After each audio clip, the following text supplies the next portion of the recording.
Hello, everyone. Welcome to another reflection. Today, I'm going to be talking about loneliness. I'll start with something funny. These days, during the lockdown, a lot of people experience loneliness and do strange things sometimes.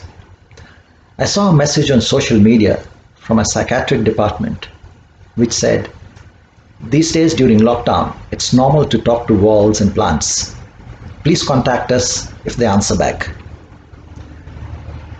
Loneliness is a separation and anxiety brought on by feeling of being disconnected or out of touch. It's a loss of intimacy or belonging, feeling abandoned and isolated.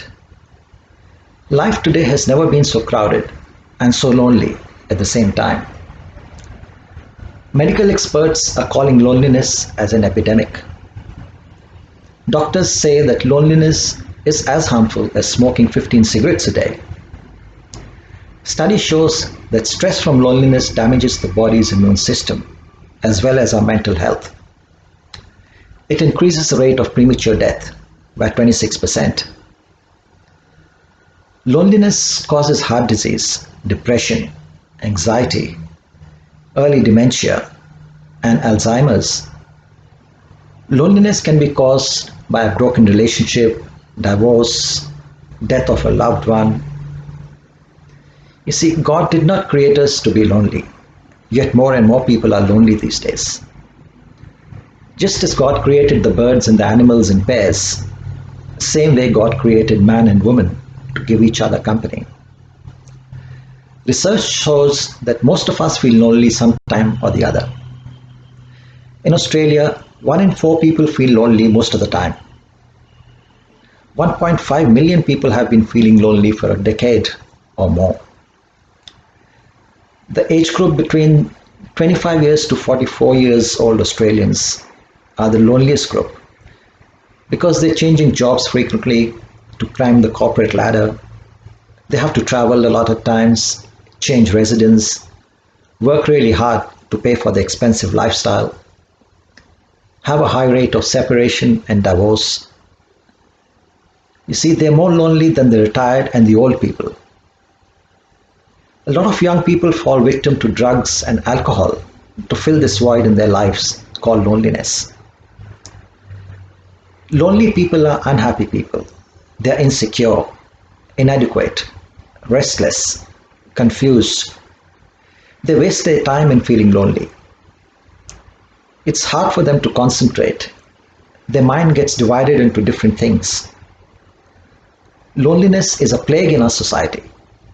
You see, you can buy anything you want. You can go anywhere you want.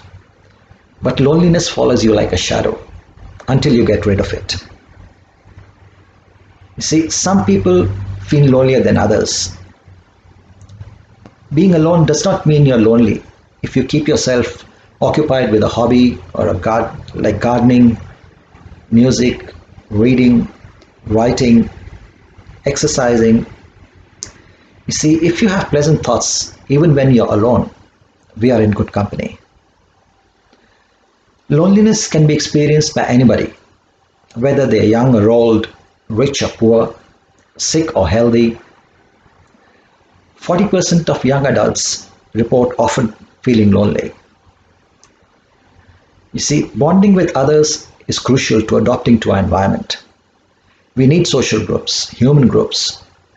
We need support of others to survive.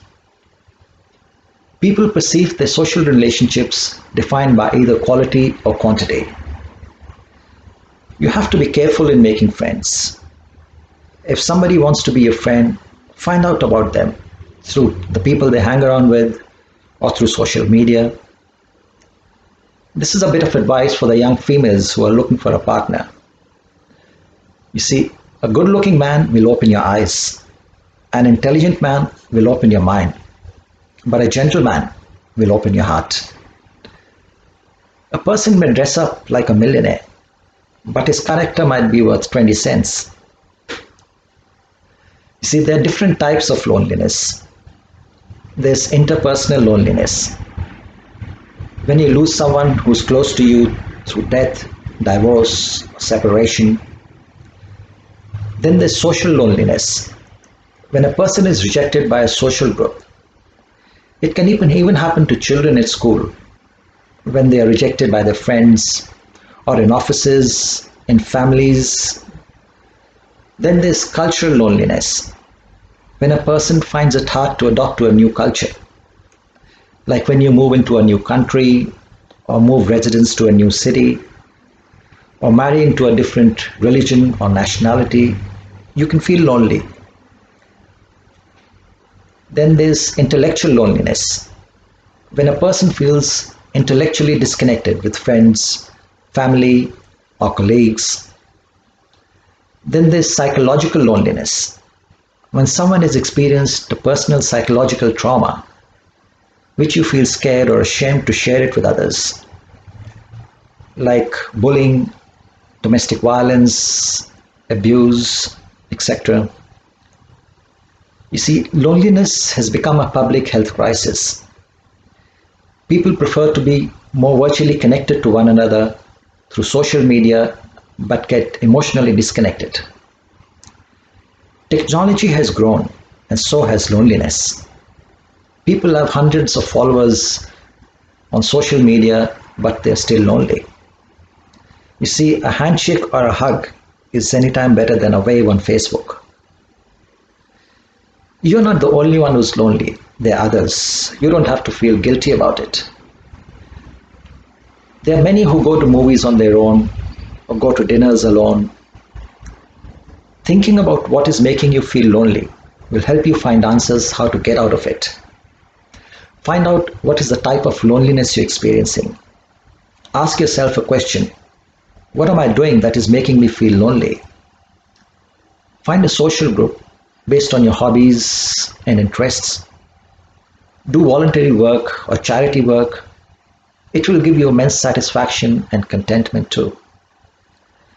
Find someone who will be an asset to you, someone who will lift you up, will encourage you, a genuine friend. But be careful of traps.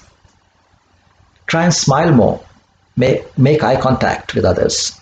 It will help you make friends. Have a positive attitude. It will attract positive people. Be confident of yourself. People will see your confidence and get attracted to you. Remember, your smile is your logo. Your personality is your business card. And the impression you leave behind is your trademark. Mother Teresa once said, "We can cure physical disease with medicine, but the only cure for loneliness, despair, and helplessness is love and kindness." Thank you very much for listening. God bless you all and keep you safe.